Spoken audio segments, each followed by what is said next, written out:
हर खबर पर होगी आपकी पकड़। डाउनलोड कीजिए एबीपी लाइव ऐप। हमारे साथ हमारे संवाददाता अंजलि सिंह जुड़ गई हैं। एक बार सीधा रुख कर लेंगे अंजलि का। अंजलि, मुझे एक बात बताइए, अचानक ऐसी स्थिति दिल्ली सरकार के सामने क्यों हो गई है? क्योंकि पहले कहा जा रहा था कि कोशिशें जारी रहेंगी, केंद्र से भी मदद ले लेंगे, लेकिन अब साफ साफ कह रहे हैं कि कुछ नहीं है, केंद्र मदद करेगा तभी हम तनख्वाह दे पाएंगे। और जो कारण गिना रहे हैं उसकी जानकारी तो पहले भी केंद्र को दी होगी।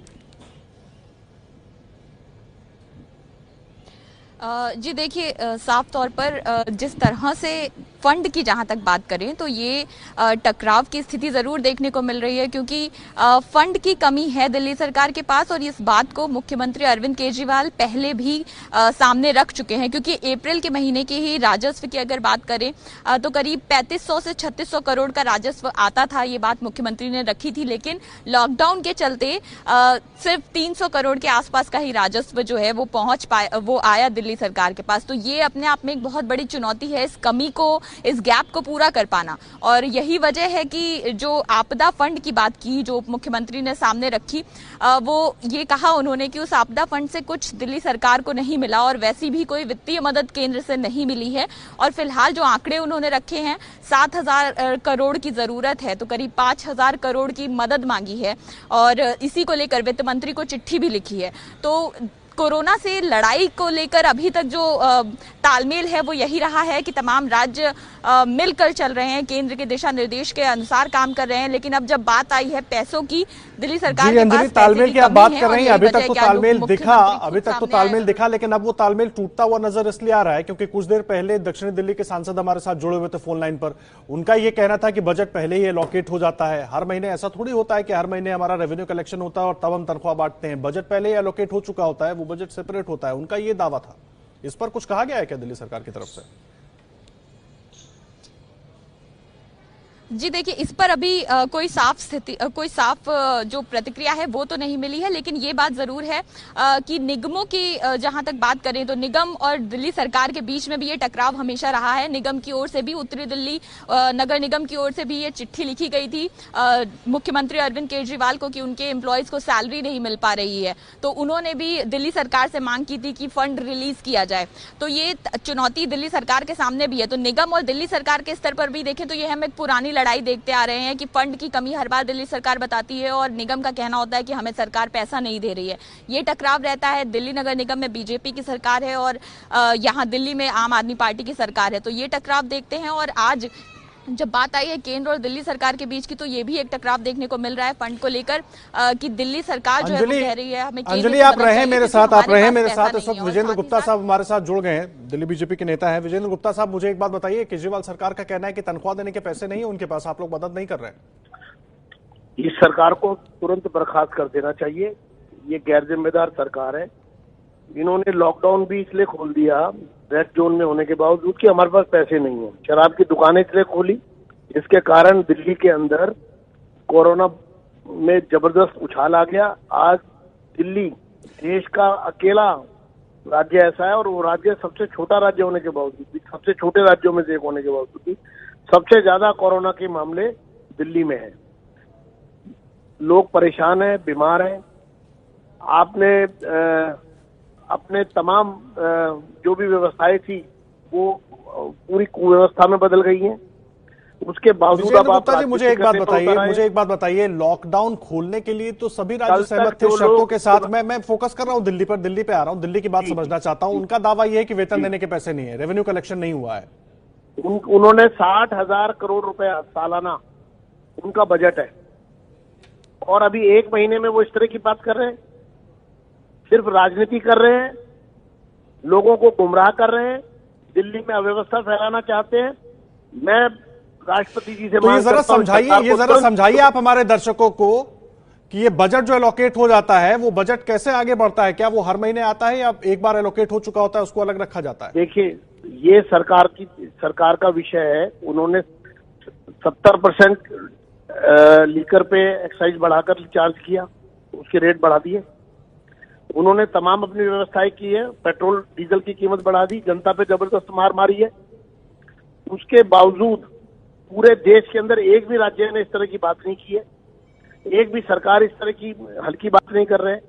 आज कष्ट के समय में आप अपने जिम्मेदारी से भागने के लिए इस तरह की अव्यवस्था फैलाकर लोगों को गुमराह करना चाहते हैं, अपनी जिम्मेदारी से भाग रहे हैं।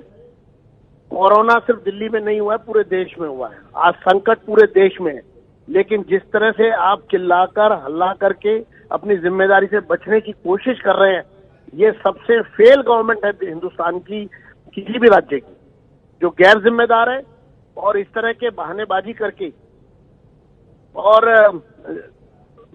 तरह तरह के विवाद खड़े करके इस कष्ट के समय में लोगों को और परेशान कर रहे हैं। अपनी जिम्मेदारी से बचने के लिए मुझे लगता है जब आप सत्ता में हैं तो जिम्मेदारी से क्यों भाग रहे हैं, किस आधार पर भाग रहे हैं? आपने 70% शराब की कीमत बढ़ाई, शराब बेचना, आपने तमाम लीकर शॉप्स खोली, आपने पेट्रोल डीजल पर जबरदस्त वृद्धि की, क्यों की? सवाल ये है कि आपने लोगों को प्रलोभन देने के लिए, चुनाव के मौके पर सस्ती लोकप्रियता हासिल करने के लिए जिस तरह के कदम उठाए जी, और इस साल जो बजट बनाया है, और आपने कहा हमारे पास बहुत पैसा है, बार बार मुख्यमंत्री ये कहते रहे, देखो ईमानदार सरकार देखिए, ये हमारे पास पैसा फ्री सेवा की बात कर रहे हैं क्या विजेंद्र गुप्ता जी? मैं किसी फ्री सेवा की बात नहीं कर रहा, मैं सरकार के काम काज के तरीके पर प्रश्न चिन्ह उठा रहा हूँ जी। ये जो कुछ कह रहे हैं वो इनके काम काज पर एक बड़ा प्रश्न है और दिल्ली पर एक बड़ा गहरा काला दाग है, धब्बा है ये सरकार, केजरीवाल सरकार। लेकिन गैर जिम्मेदार लोग कुछ बातचीत करेगी, क्योंकि दिल्ली के कर्मचारी तो आप लोगों की भी जिम्मेदारी है। ठीक है, आप सत्ता में नहीं है दिल्ली में इस वक्त, लेकिन केंद्र की जिम्मेदारी तो देश में हर सरकार के जो अपने एम्प्लॉई हैं, जिनको तनख्वाह वो देते हैं, ये उनकी जिम्मेदारी है। और भी राज्य हैं, 36 राज्य हैं। दिल्ली अनोखा राज्य नहीं है, अलग से नहीं है। दिल्ली के पास तो कहीं ज्यादा स्रोत हैं आय के, लेकिन इस सरकार ने गैर जिम्मेदार व्यवहार किया। लेकिन मुझे एक बात बताइए विजेंद्र गुप्ता साहब, समझ नहीं आ रहा, अभी तक कंधे से कंधा मिलाकर चलने की बात हो रही थी, अब दिल्ली के कर्मचारी संकट में है, सरकारी कर्मचारी, और उसमें इस तरह की राजनीति, क्या मतलब, कैसे देखें? शर्म की बात है कि इस तरह की निकम्मी सरकार घड़ियाली आंसू बहाते हैं, लोगों को तनख्वाह नहीं देना चाहते, इसलिए अपनी जिम्मेदारी से भागने के लिए इस तरह के प्रश्न खड़े कर रहे हैं। जिम्मेदारी आपकी है, कटघरे में आप खड़े हैं, निकालिए इनके स्टेटमेंट कि दिल्ली सरकार के पास बहुत पैसा है। कहां गया? 1 महीने में ही सारा पैसा खत्म हो गया। नहीं, मनीष सिसोदिया प्रेस कॉन्फ्रेंस करते हैं, ट्वीट करते हैं, उसके बाद अरविंद केजरीवाल उसको रिट्वीट करते हैं कि केंद्र से आग्रह है कि हमारी मदद करे। ये तमाम चीजें अगर हो रही हैं तो कहीं ना कहीं उनके पास भी स्टेटमेंट्स तो होंगे। सबसे कमजोर सरकार हुई ना, इसका ये मान लें कि हम सबसे कमजोर सरकार है, निकम्मी सरकार है, हम सबसे अव्यवस्थित सरकार है। नहीं तो आपको क्या लगता है, किस आधार पर वो इस तरह की बात कर रहे हैं? मैं इसीलिए जानना चाह रहा हूं, क्योंकि अगर प्रेस कॉन्फ्रेंस करके कह रहे हैं कि वेतन के पैसे नहीं है, राजनीति से प्रेरित है जी। किसी भी सरकार का कि इस मौके पर हथियार डालना, कुव्यवस्था फैलाना, ये दर्शाता है कि ये सरकार अंदर से खोखली है, खोखली सरकार है। मरने वालों की संख्या इन्होंने छुपाई, इन्होंने लगातार लॉकडाउन के दौरान झूठ बोले, गुमराह किया, विज्ञापनों पर करोड़ों रुपया खर्च कर रहे हैं, लगातार खर्च हो रहा है विज्ञापनों पर, सैकड़ों हजार करोड़ रुपए विज्ञापन के लिए हैं। आप देखिए पूरा शहर, सारे अखबार, टीवी चैनल्स आज सब इनके पैसे से चल रहे हैं। क्यों? क्योंकि इनको पॉजिटिव खबरें मिलती रहीं, इनके ब्याह पे मीडिया सवाल करता रहे। गुप्ता साहब, बीजेपी का स्टैंड क्या होगा, आप लोगों का स्टैंड क्या रहेगा इस मांग पर? पैसा चाहिए, बिल्कुल इसकी जांच होनी चाहिए, सरकार को ध्वस्त कर देना चाहिए, गिरा देना चाहिए। नहीं, ये तो एक लंबी प्रक्रिया हो गई, लेकिन ऐसे में दिल्ली सरकार के कर्मचारी तो फंसे रह गए, वो तो संकट में है गुप्ता साहब। लोग मर रहे हैं, लोगों को तनख्वाह नहीं दी जा रही, सारी व्यवस्था चौपट हो गई है।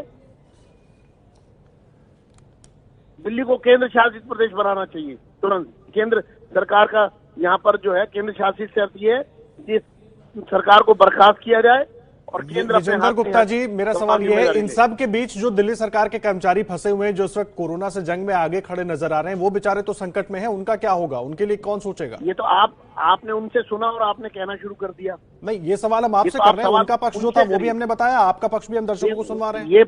ये प्रश्न हम सरकार से करते हैं, लोगों की तनख्वाह क्यों नहीं दे रहे, जी ये प्रश्न हम सरकार से करते हैं। बिल्कुल, सरकार से भी ये सवाल पूछेंगे, लेकिन पक्ष हम दोनों, उनका जो पक्ष था वो भी हमने रखा विजेंद्र गुप्ता साहब, और आपका पक्ष भी जो कुछ आप सवाल उठा रहे हैं वो भी हम जनता के सामने रख रहे हैं। विधानसभा का सदस्य हूँ जी ये आपको समझना पड़ेगा। बिल्कुल, इसलिए इसीलिए पहले घर में बात इसीलिए करो। आपकी जो स्पेशल एक्सपर्ट राय है सेक्शन वो हम बुलाओ। इस पूरे मसले पर ले रहे हैं कि आप इस बात को बेहतर तरीके से रख पाएंगे। गुप्ता साहब, बहुत धन्यवाद। लगातार नजर बनाकर रखेंगे और दर्शकों तक और पूरी जानकारी भी हम पहुंचाएंगे। लेकिन फिलहाल जो जानकारी है कि दिल्ली सरकार के पास अपने कर्मचारियों को वेतन देने के पैसे नहीं है, उन्होंने केंद्र से मदद मांगी है, लेकिन बीजेपी अब पलटवार कर रही है दिल्ली सरकार के ऊपर। लगातार अपडेट आपको देते रहेंगे।